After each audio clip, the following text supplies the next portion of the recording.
There comes a moment, quiet and unannounced, when you realize you've been sleepwalking through your own life.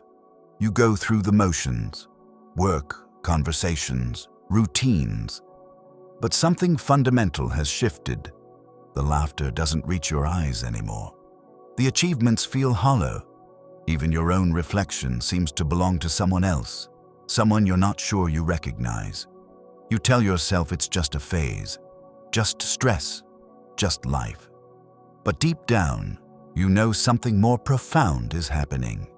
The person you've spent years becoming suddenly feels like a costume you can't take off.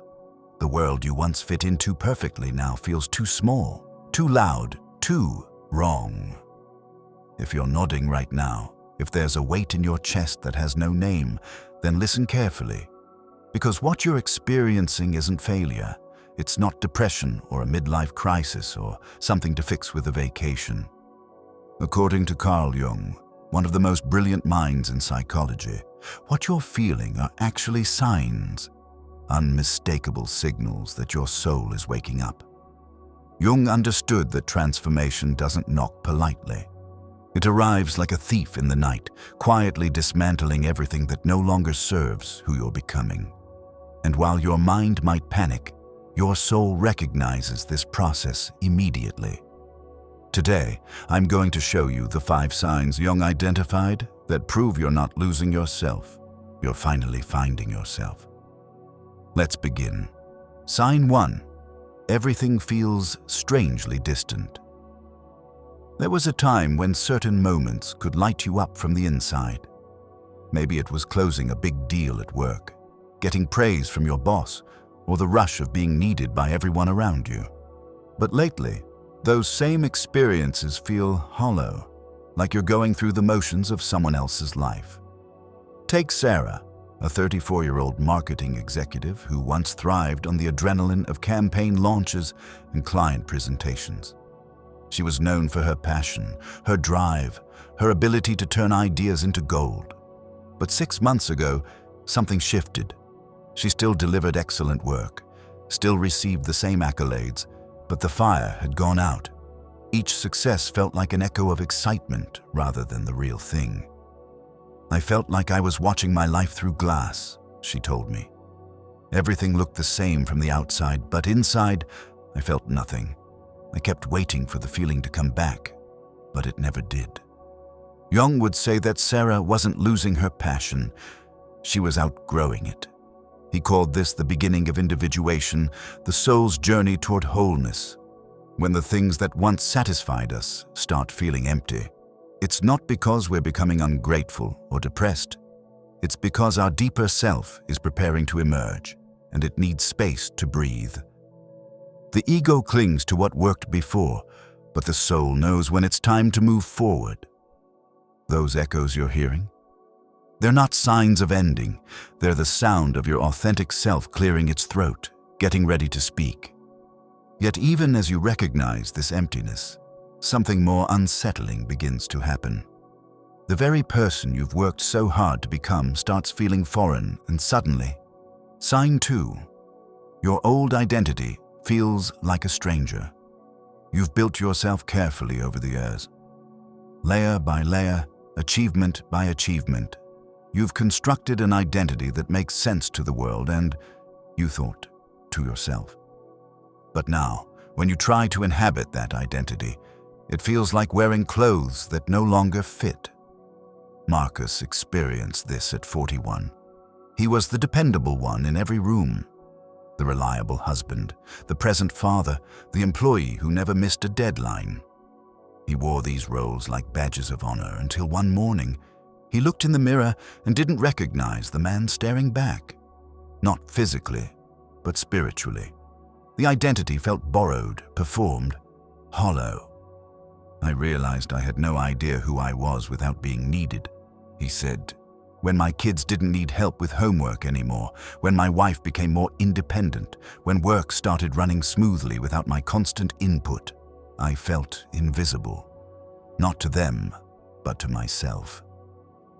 Jung understood this phenomenon deeply.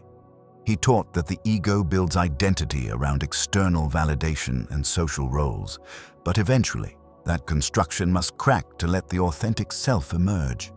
This isn't failure, it's sacred disintegration. The person you thought you were was never false. It was simply incomplete. When your carefully crafted identity starts feeling like a costume, it's because your soul is ready to stop performing and start being. The stranger in the mirror isn't someone new. It's the you that existed before the world told you who to be.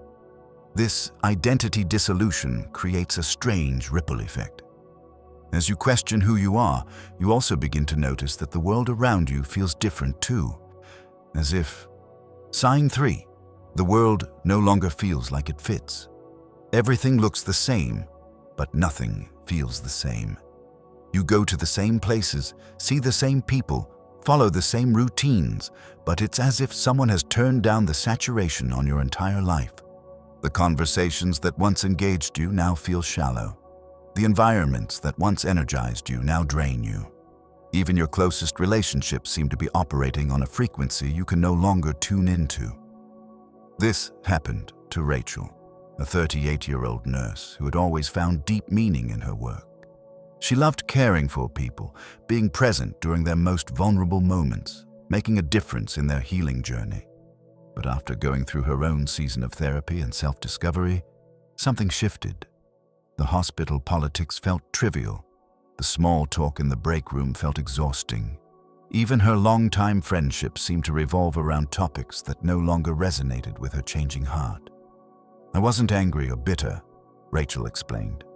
I just felt like I was living in a world that was speaking a language I no longer understood. It was lonely, but also strangely liberating. Jung called this the symbolic fracture, when your inner transformation begins to outpace your external circumstances. The world loses its color because you're no longer seeing it through the same lens. Your soul has grown, but your environment hasn't caught up yet. This isn't depression or disconnection, it's evolution.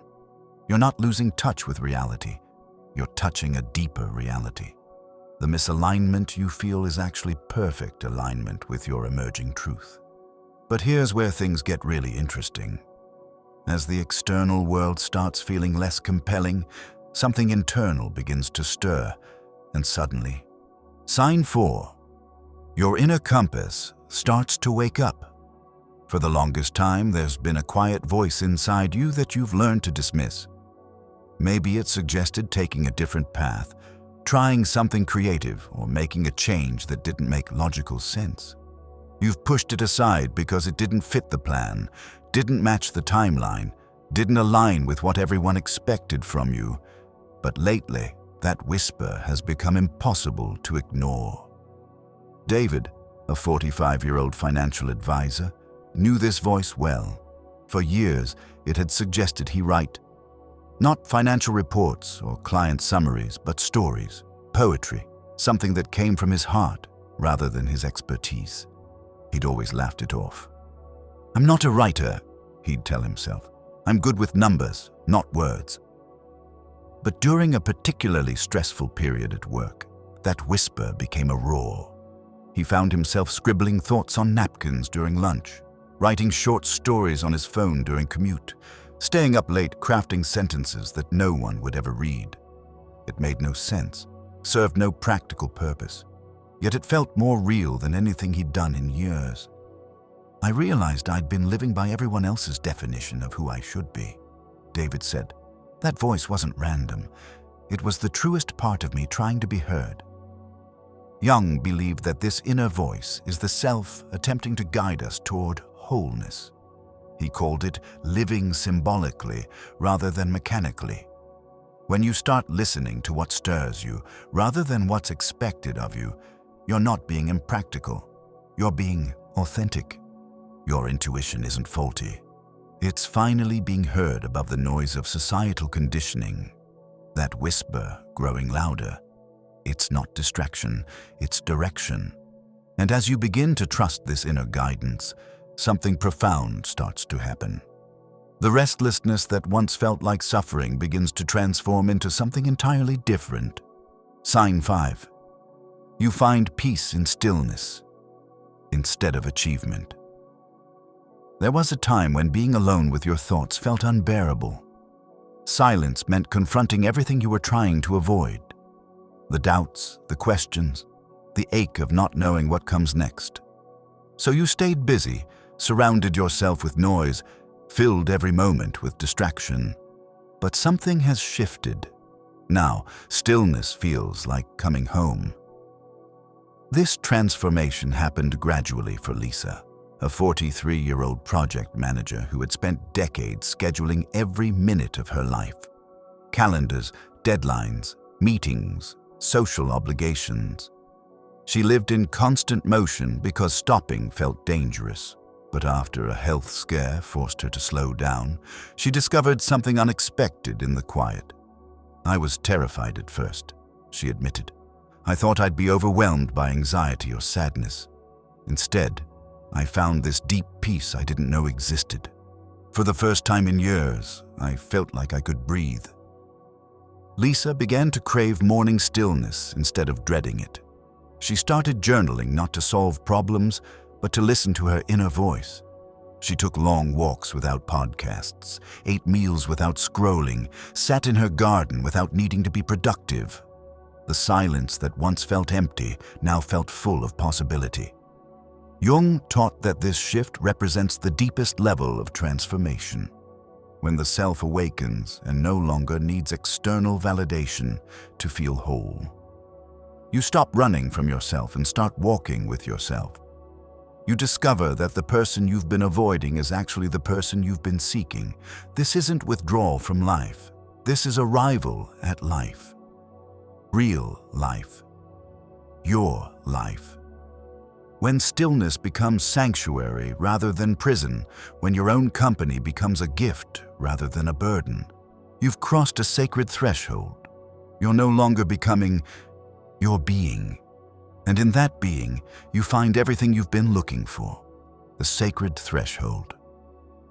If you've recognized yourself in these signs, you're standing at what Jung called the sacred threshold, the space between who you were and who you're becoming.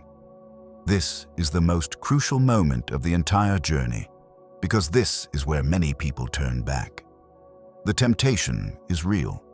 It would be easier to rebuild the old identity, to chase the familiar highs, to numb the whisper and return to the noise. The old life offers the illusion of safety, even if it no longer offers satisfaction. But you've seen behind the curtain now. You've felt the stirring of something truer, deeper, more aligned with who you really are. You can't unsee what you've seen or unfeel what you've felt. Jung believed that these 5 signs aren't random occurrences. They're the soul's way of clearing space for what's eternal in you to emerge. The emptiness isn't punishment, it's preparation. The identity crisis isn't collapse, it's cocoon. The misalignment isn't confusion, it's clarity. The whisper isn't distraction, it's direction. The stillness isn't loneliness, it's homecoming. You are not lost. You are not broken. You are not behind schedule or off track. You are exactly where you need to be, feeling exactly what you need to feel, becoming exactly who you are always meant to be. This path doesn't come with a manual, but it comes with signs. And if you're seeing them, if you're feeling them, if something in your chest stirred as you heard these words, then trust what's happening to you. Don't rush it. Don't fix it. Don't explain it to anyone who doesn't need to understand. If you've been feeling this resonance with what I shared today, I'd love for you to join our community of people walking this same path of transformation. Consider subscribing. Not because you have to, but because you're not alone in this journey, and sometimes it helps to know others are walking alongside you. Remember, just keep walking, keep listening, keep trusting, because on the other side of this threshold isn't just a new life, it's your life. The one you were born to live, the one your soul has been patiently waiting for you to step into. And the beautiful truth is, you're already on your way.